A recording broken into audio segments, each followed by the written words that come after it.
Hello everyone, welcome to study with Hemant YouTube channel. आपका बहुत बहुत स्वागत है। देखिए, अगर एमटीएस, जीडी या रेलवे की आप तैयारी कर रहे हैं तो आप हमारे चैनल के साथ आप मुझे अनअकैडमी पे भी फॉलो कर सकते हैं। तो अगर अभी तक आप ऐप नहीं डाउनलोड किए हैं तो जाके डाउनलोड कर लीजिए। उस पर सर्च करेंगे हेमंत मिश्रा, आपको मेरी प्रोफाइल मिल जाएगी। इसके अलावा अगर आपको अनअकैडमी प्लस का सब्सक्रिप्शन लेना है या कोई भी उस पर टेस्ट होता है हर संडे, कुछ भी करना है, तो जस्ट आपको मेरा कोड अप्लाई करना होगा, study19। ठीक है। जैसे भी आप मेरी फ्री क्लासेस अटेंड करने जाओगे आपसे एक कोड पूछेगा, तो आप कौन सा कोड अप्लाई करेंगे? study19 कोड अप्लाई करेंगे तो आप मेरी फ्री क्लासेस भी ज्वाइन कर सकते हैं। कुछ अगर आपको सब्सक्रिप्शन लेना होगा तो उस पर भी आपको डिस्काउंट मिल जाएगा। चलिए अपनी क्लास स्टार्ट करते हैं।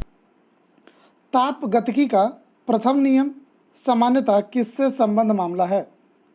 दोस्तों, जो ताप गतिकी का प्रथम नियम है यह संबंधित है ऊर्जा के संरक्षण के नियम से। जी हाँ दोस्तों, ऑप्शन डी, ऊर्जा के संरक्षण के नियम से। दोस्तों, ऊर्जा के संरक्षण का नियम क्या कहता है? दोस्तों, पहली चीज़, ऊर्जा को ना ही उत्पन्न किया जा सकता है और ना ही नष्ट किया जा सकता है। और दोस्तों, यही ताप गतिकी या उष्मा गतिकी का प्रथम नियम ऊर्जा संरक्षण के नियम से संबंधित है। तो राइट आंसर होगा ऊर्जा के संरक्षण के नियम। नेक्स्ट, काले वस्त्रों के मुकाबले श्वेत वस्त्र शीतल क्यों होते हैं? दोस्तों, उनके पास जो भी प्रकाश पहुंचता है उसे वे परावर्तित कर देते हैं, यही ऑप्शन सही होगा। जी हाँ दोस्तों, ऐसा क्यों? क्योंकि श्वेत वस्त्र जो होते हैं प्रकाश यानी उष्मा को परावर्तित कर देते हैं, जबकि काले वस्त्र उष्मा को अवशोषित करते हैं। इसी कारण श्वेत वस्त्र जो होते हैं कि शीतल होते हैं काले वस्त्र की अपेक्षा, या फिर कह सकते हैं कि काले वस्त्र इसीलिए गर्म होते हैं। तो राइट आंसर होगा ऑप्शन बी। नेक्स्ट,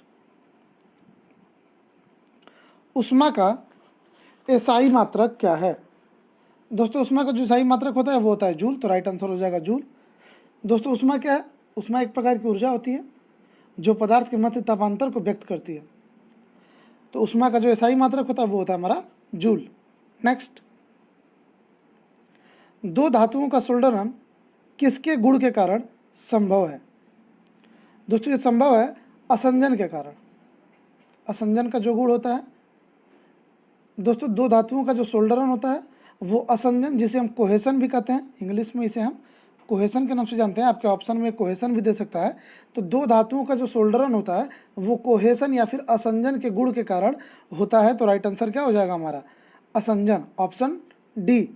दोस्तों, जब दो धातुओं को हम जोड़ पर उष्मा उत्पन्न करते हैं तो सोल्डर धातु पिघलती है और ज्वाइंट के बीच में केशिकत्व के अपने गुण के कारण नैरो जगह में प्रवेश कर जाती है।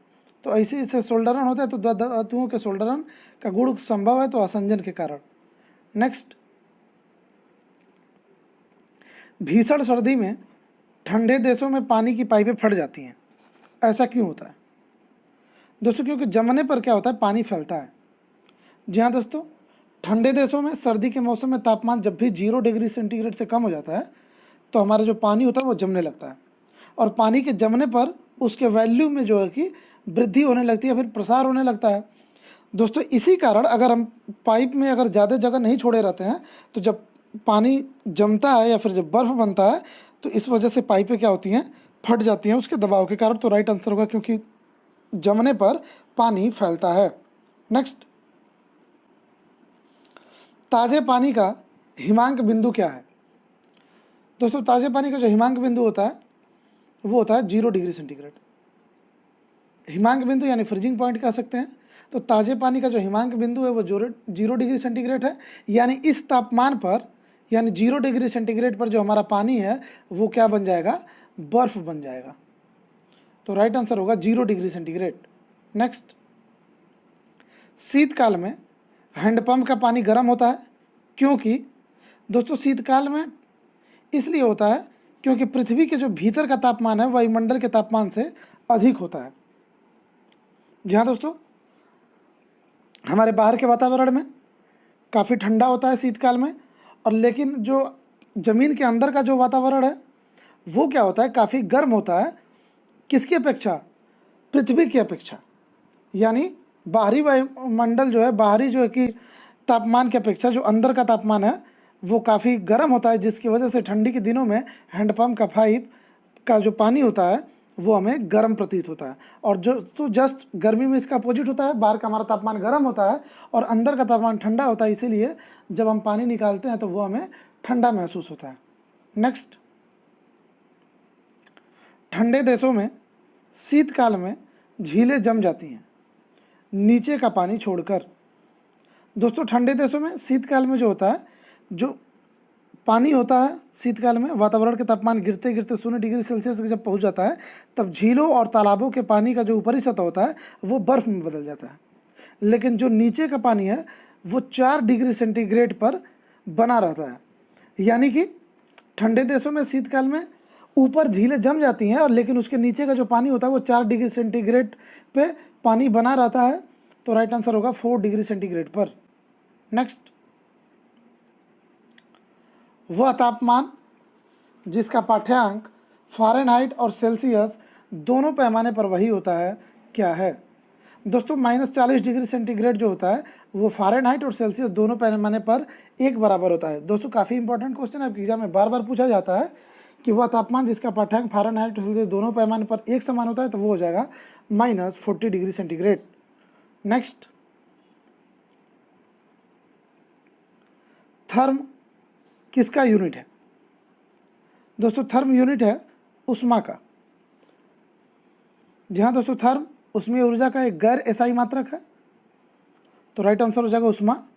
नेक्स्ट, जल का क्वथनांक उच्च तुंगता पर किस कारण से घट जाता है? उच्च तुंगता यानी कि ऊंचाई पर।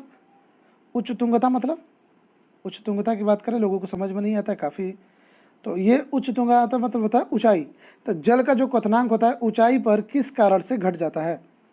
दोस्तों ऐसा होता है निम्न वायुमंडलीय दाब के कारण। जी हाँ दोस्तों, क्योंकि हाइट पे यानी कि ऊंचाई के बढ़ने पर वायुमंडल का जो दाब होता है वो कम होता है, इसीलिए जल का जो क्वथनांक होता है वो ऊंचाई पर जाने पे घट जाता है। तो राइट आंसर होगा निम्न वायुमंडलीय दाब के कारण। नेक्स्ट, बादल किस कारण वायुमंडल में तैरते हैं? दोस्तों बादल तैरते हैं निम्न घनत्व के कारण। जी हाँ दोस्तों, बादल पानी या बर्फ़ के हजारों नन्हे नन्हे कणों से मिल करके बने होते हैं, और इन्हीं छोटे कणों का घनत्व इतना कम होता है कि ये हवा में आसानी से तैरने लगते हैं। तो बादल किस कारण वायुमंडल में तैरते हैं? तो वो हो जाएगा अपने निम्न घनत्व के कारण। नेक्स्ट क्वेश्चन, निम्नलिखित में से अधिक जलन किससे पैदा होती है? दोस्तों ऑप्शन से उबलता हुआ पानी, गर्म पानी, पिघलती हुई पलाई बर्फ या फिर भाप। तो दोस्तों जो अधिक जलन महसूस होती है वो होती है भाप से। जी हाँ दोस्तों, भाप में वाष्पन की गुप्त ऊष्मा पाई जाती है, जिसकी वजह से भाप अधिक जलन पैदा करती है। तो राइट आंसर हो जाएगा भाप। नेक्स्ट क्वेश्चन, निम्न में से किसका संवहन होता है? निम्न में से किस में संवहन होता है? तो दोस्तों ये होता है केवल द्रव और गैसों में। जी हाँ दोस्तों, किसी तरल पदार्थ अथवा गैस में स्वयं जो होता है अणुओं के स्थानांतरण द्वारा एक भाग से दूसरे भाग में होने वाली ऊष्मा संचार को ही हम संवहन कहते हैं। और दोस्तों ये जो संवहन की प्रक्रिया है ये ठोसों में नहीं होती। तो राइट आंसर क्या हो जाएगा? केवल द्रव और गैसों में। नेक्स्ट, निम्नलिखित द्रवों में से कौन से द्रव का वाष्पन अधिक तीव्रता से होता है? दोस्तों हमारा ऑप्शन जो होगा वो होगा एल्कोहल। जी हाँ दोस्तों, पहली चीज़ देख लेते हैं वाष्पन होता कैसे है, कितनी तीव्रता से किस में होगा। तो जिस द्रव का क्वथनांक या बॉइलिंग पॉइंट कम होता है वह अधिक तीव्रता से वाष्पीकृत होता है। तो इसमें सबसे कम जो कह सकते हैं क्वथनांक होता है वो एल्कोहल का होता है। एल्कोहल का क्वथनांक कितना होता है? 79 डिग्री सेंटीग्रेड। एल्कोहल का क्वथनांक सबसे कम होता है, इसीलिए द्रव का जो वाष्पन है सबसे अधिक होगा एल्कोहल में।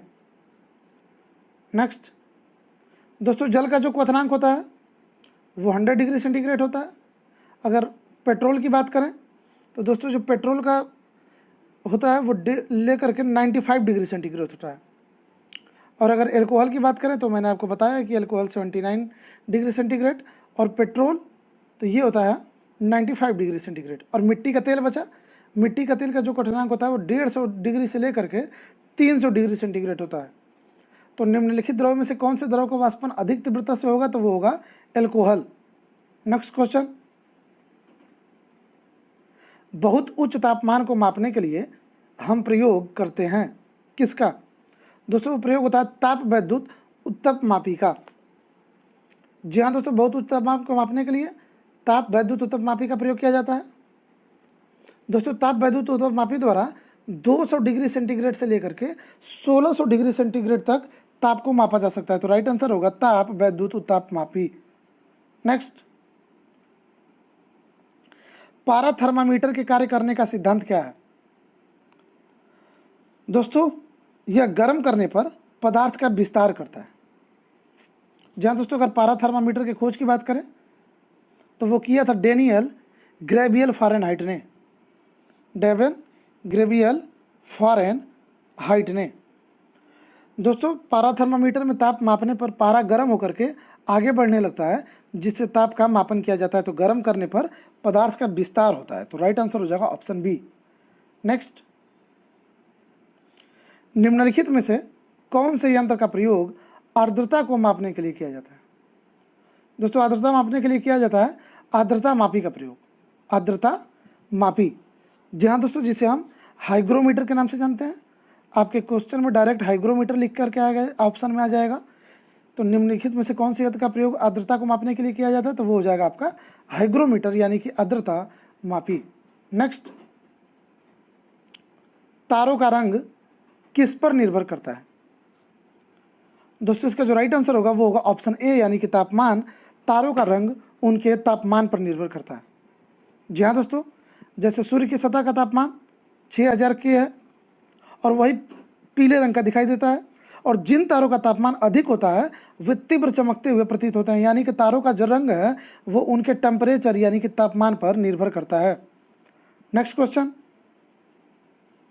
गैस फ्लेम यानी ज्वाला के सबसे गर्म भाग को क्या कहा जाता है? तो दोस्तों वो कहलाता है नॉन ल्यूमिनस जोन। जी हाँ दोस्तों, गैस फ्लेम यानी कि ज्वाला के सबसे गर्म भाग को हम नॉन ल्यूमिनस जोन के नाम से जानते हैं, और यही इसका सबसे गर्म भाग होता है। और इसके अगर रंग की बात करें तो ये होता है ब्लू, यानी कि नीले कलर का। और दोस्तों ये ज्वाला का सबसे बाहरी भाग होता है। दोस्तों आज की वीडियो में बस इतना ही।